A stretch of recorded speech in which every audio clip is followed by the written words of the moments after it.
আজকের যে সত্যি ঘটনাটা আমি তোমাদের কাছে নিয়ে এসেছি সেটা কিন্তু অন্যান্য সব ক্রাইম স্টোরির থেকে অনেকটাই আলাদা। এটার সাথে একটু আধটু ক্রাইমের কানেকশান আছে, কিন্তু ঘটনাটা একটু অন্য ধরনের। তো ঘটনাটা ঘটেছিল 2002 সালে। উত্তরপ্রদেশের হাথরস বলে একটা জায়গা আছে, সেখানে হাথরসে নলগা মহল্লা বলে একটা পাড়া ছিল, যেখানে ইয়াকুব আলী বলে একজন ভদ্রলোক থাকতেন। তার 3 ছেলে মেয়ের মধ্যে সবথেকে বড় ছিল আফসার আলী, বয়স ছিল 20 বছর। 2002-এর 5 নভেম্বরে ইয়াকুব আলীর ছেলে আফসার আলী সে বাইরে বেরিয়েছিল, কিন্তু আর বাড়ি ফিরে আসেনি। এসেছিল একটা কিডন্যাপার গ্যাংয়ের একটা চিঠি।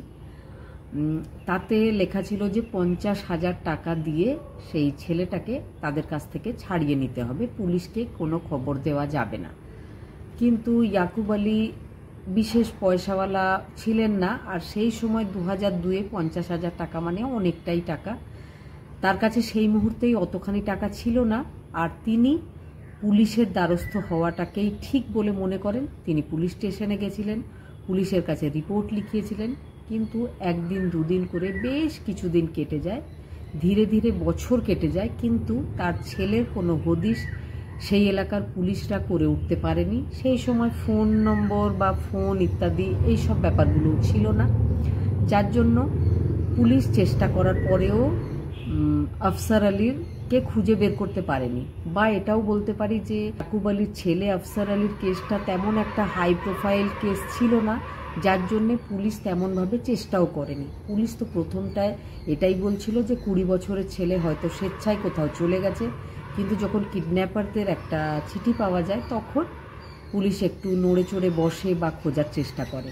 কিন্তু আগেই বললাম, অনেক দিন কেটে যায়, বছরের পর বছর কেটে যায়, বা এখনও পুলিশ তার কোনো হদিশ এখনও বের করতে পারেনি। এবার বলি আরও একটা পাড়া, ইউপির হাথরসেরই আরও একটা পাড়া, যেটা নগলা মহল্লার থেকে কিছুটা দূরে, শ্রীনগর মহল্লা। মহল্লা মানে পাড়া, আর যেহেতু ইউপি তো হিন্দিভাষী লোকেরা পাড়াকে মহল্লা বলেই ডাকে, সেই জন্য আগেরটা ছিল নগলা মহল্লা আর এটা হচ্ছে শ্রীনগর মহল্লা। তো শ্রীনগর মহল্লাতে এক ভদ্রলোক, তার নাম ছিল মুকুট সিং। আর মুকুট সিংয়ের বাড়িতে একটা ছেলে হয়, তার ছেলের নাম রাখা হয় সানি সিং।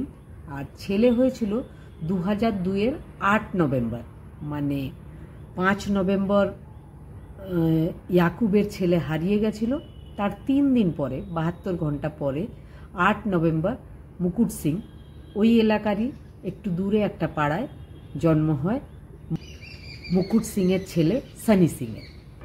মুকুট সিংয়ের ফ্যামিলি কিন্তু ইয়াকুব আলীর ফ্যামিলিকে একদম চেনে না, কোনোদিন দেখেওনি, বেশ দূরত্ব রয়েছে তাদের বাড়ির মধ্যে। এবার সানি সিং নিজের বাবা মায়ের সাথে ভাই বোনেদের মধ্যে বড় হচ্ছে, বড় হয়ে তাকে স্কুলে পাঠানো হয়। তার যখন 7 বছর বয়স, সে একদিন স্কুলে গিয়ে স্কুলের এক কর্মচারীকে, একটা পিয়ন জাতীয় কোনো ভদ্রলোকের সাথে সে গল্প করতে করতে সে বলে, আমার মা বাবা আমার নাম রেখেছে সানি সিং, কিন্তু আসলে আমার নাম সানি সিং নয়, আমার নাম হচ্ছে আফসার আলী, আর আমার বাড়ি নগলা মহল্লাতে, আমার বাড়ি শ্রীনগর মহল্লাতে নয়। সেই কর্মচারীর বুঝে উঠতে পারছিল না যে বাচ্চাটা কি বলার চেষ্টা করছে। 7 বছর মানে বেশ ছোট বাচ্চা, তো ছোট বাচ্চার মুখে এই ধরনের কথাগুলো শুনে তাই সে একটু অবাক হয়। তার মনে হয় হয়তো কোনো টিভিতে কিছু দেখে থাকবে বা সিনেমা দেখেছে বা হয়তো স্বপ্নে দেখে থাকবে, তাই জন্য এই ধরনের কথা এই ছেলেটা বলছে। তো সেই ছেলেটা কিন্তু অনেকক্ষণ বসে বসে সেই কর্মচারীর সাথে গল্প করে। কর্মচারীর সাথে তার যে খুব ভাব ছিল এমনটাও নয়, কিন্তু সে হঠাৎ করেই তার কাছে বসে এই সমস্ত গল্পগুলো বলতে থাকে। তারপরে সে বলে যে আমাকে কিছু লোকজনেরা মেরে ফেলেছিল, এইসব বলাতে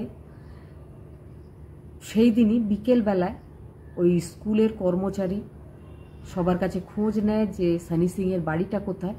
বাড়ির খোঁজ নেওয়ার পরে সে গিয়ে সানি সিংয়ের বাবা মুকুট সিংয়ের সাথে দেখা করে, মুকুট সিংকে ব্যাপারটা জানায়। মুকুট সিং একটু অবাক হলেও ব্যাপারটাকে খুব একটা গুরুত্ব দিলেন না, আর বললেন যে আবার যদি এই ধরনের কোনো ঘটনা ঘটে তো অবশ্যই আমার বাড়ি এসে জানাবেন।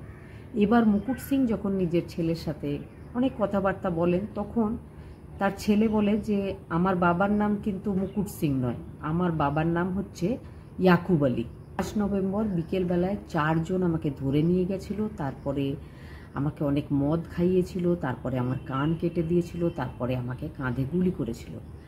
তো সত্যি সত্যি কিন্তু যখন সে জন্ম হয়েছিল তার কানে কাটার একটা চিহ্ন ছিল, আর কাঁধে একটা গুলি করলে যেমন একটা ডিপ গর্ত হয়ে যায় সেরকম একটা জন্ম থেকেই তার একটা জন্মের দাগ ছিল। তো তার মা বাবা, বাড়ির লোকজনেরা, আত্মীয়রা সবাই ভাবতো যে এরকম দাগ কেন এখানে, এর তো কোনো দিন কোনো অপারেশনও হয়নি, তাহলে কানে কাটার দাগ কেন বা কাঁধে গুলি লাগার মতো দাগ কেন, এই ব্যাপারগুলো তাদেরকে ভাবাতো। কিন্তু তারা এটাই ভাবতো যে হয়তো জন্মের দাগ, কতজনের কত রকম দাগ থাকে, তো তাদের বাচ্চার এরকম একটা দাগ রয়েছে। তো তারপর থেকে এই বাচ্চাটা মানে সানি সিং, 7 বছরের যে সানি সিং, সব সময় নিজের বাবাকে বিরক্ত করতে থাকে যে আমি আমার বাড়ি যাব, এটা আমার বাড়ি নয়, আমি আমার বাড়ি যাব। তখন সানি সিংয়ের বাবা মুকুট সিং নিজের কিছু আত্মীয় স্বজনদের সাথে আলোচনা করার পরে তারা সবাই বলে আমাদের মনে হচ্ছে যে এটা কোনো পুনর্জন্মের ঘটনা। তো তাহলে সত্যি সত্যি যে পাড়াতে ওর বাড়ি বলছে সেখানে গিয়ে দেখা হোক যে সত্যি কোনো এই ধরনের ঘটনা আছে কিনা। এবার তারা সবাই বেশ কিছু আত্মীয় স্বজন মিলে সানিকে সেই নাগলা মহল্লাতে নিয়ে যাবে বলে ঠিক করে। এবার সানিকে নিয়ে তারা বেরিয়েছে। বেশ কিছু দূর যাওয়ার পরে প্রথমে তো গাড়িতে যেতে হয়েছে, তারপরে যখন গাড়ি থেকে তারা নামে তারপরে দেখে যে ওই 7 বছরের বাচ্চা যে মা বাবাকে ছাড়া একা বাইরেই বেরোয় না, সে কিন্তু আগে আগে একটা বাড়ির উদ্দেশ্যে ছুটে যেতে শুরু করে। তার বাড়ির যে লোকজন তারা পেছন পেছন ছুটে যাচ্ছে, যেতে যেতে সে একটা বাড়ি দেখে সেখানে ঢুকে পড়ে, বলে এটাই আমার বাড়ি। সেখানে গিয়ে ইয়াকুব আলী সেখানে ছিল, ইয়াকুব আলীর কাছে ছুটে যায়, সে বলে এটাই আমার বাবা। আর দূরে তার যে স্ত্রী ছিল তাকে দেখে বলে ওটা আমার আম্মি, আমার ভাই বোনেরা আছে। এমনকি প্রতিবেশীরা এই ব্যাপারগুলো দেখার জন্য সেখানে এসে জড়ো হয়েছিল। সে বেশিরভাগ প্রতিবেশীকে চিনতে পেরেছিল, শুধু চিনতে পেরেছিল এমনটা নয়, যা বলে সে সেই সময় ডাকতো, মানে আফসার আলী যা বলে ওই প্রতিবেশীদেরকে ডাকতো সেই নামেই এই সানি নামের বাচ্চাটাও ডাকতে শুরু করে। এবার ধীরে ধীরে প্রতিবেশীরা সবাই, মা বাবা সবাই বিশ্বাস করে নেয় যে আগে একটা মুসলিম বাড়ির ছেলে, সে এখন হিন্দু বাড়িতে আবার জন্মেছে, আবার এসছে। তাকে বারবার জিজ্ঞেস করা হয় যে তোমাকে কে ধরে নিয়ে গেছিল, তখন সে বলে যে আমাকে 4 জন ধরে নিয়ে গেছিল, তাদের মুখ ঢাকা ছিল, আমি তাদেরকে চিনতে পারিনি, তারা আমাকে জোর করে মদ খাইয়েছিল, মদ খাওয়াবার পরে কান কেটে নিয়েছিল পরের দিন, তারপরে কাঁধে গুলি করেছিল, তারপরে একটা নদী আছে তাদের গ্রামে, সেই নদীতে প্রবাহিত হচ্ছিল জল, সেই জলের মধ্যে তাকে ফেলে দেওয়া হয়েছিল। তারপরে তার আর কিচ্ছু মনে নেই। এখন ইদানিং তার এই কথাগুলো সব মনে আছে। তাকে বারবার যখন জিজ্ঞেস করা হয় সেই 4 জন কে ছিল, সে কিন্তু বলতে পারে না। বাকি সব ঘটনা সে হুবহু বলতে পারে।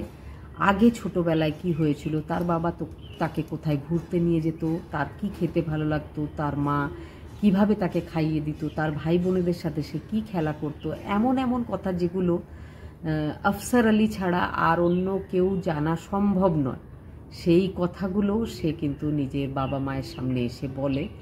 তো 2 ফ্যামিলি, আগের ফ্যামিলি বা এখনের ফ্যামিলি, সবাই কিন্তু এটা মেনে নেয়, রাজি হয়। তারপরে তাকে নিয়ে পুলিশ স্টেশনে যাওয়া হয়। পুলিশ স্টেশনে 2002-এ লেখানো ডায়েরি, সেটাও বের করা হয়, সবই বের করা হয়, কিন্তু পুলিশ বা আইন কানুন এই ব্যাপারগুলোকে মানে না, সেই জন্য মেনে নেওয়া হয়নি তার কথাটা। কিন্তু এখনও, আজও 2002-এর পরে কিন্তু এখনও আফসার আলীকে পুলিশ খুঁজে বের করতে পারেনি।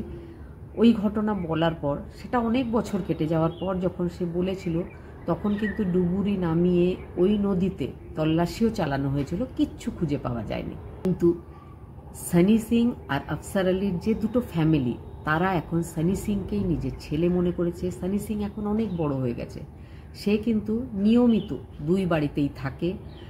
কোনো পর্বে, অনুষ্ঠানে, ঈদ ইত্যাদি হলে সে নিজের আগের বাড়িতে আসে। 2 বাড়ি তাকে ছেলে রূপে মেনে নিয়েছে। তখন সানি কিন্তু 2 বাড়িকে একসঙ্গে নিয়ে বড় হচ্ছে। সব সময় 2 ফ্যামিলি নিজেদের ছেলেকে নিজেদের কাছে পায়। আর সব থেকে বড় ব্যাপার এটাই যে যদি ইয়াকুব আলীর ফ্যামিলি খুব ধনী ফ্যামিলি হতো তাহলে হয়তো এটা মনে করা হতো যে সানি আর সানির বাবা প্ল্যানিং করে হয়তো এসে মিথ্যা কথা বলছে, কিন্তু সেই ধরনের কিছু টাকা পয়সা নেই তাদের, একদম নিম্ন মধ্যবিত্ত একটা ফ্যামিলি। বরং তার থেকে মুকুট সিংয়ের ফ্যামিলি বা এখন বর্তমান সানির যে ফ্যামিলি সেই ফ্যামিলির আর্থিক অবস্থা অনেক ভালো।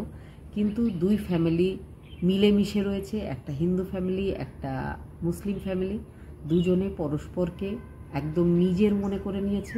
শুধু একটা ছেলে তাদের দুটো ফ্যামিলিকে এমনভাবে যুক্ত করে দিয়েছে যে হয়তো সারা জীবন তারা এইভাবেই একসাথেই থেকে যাবে।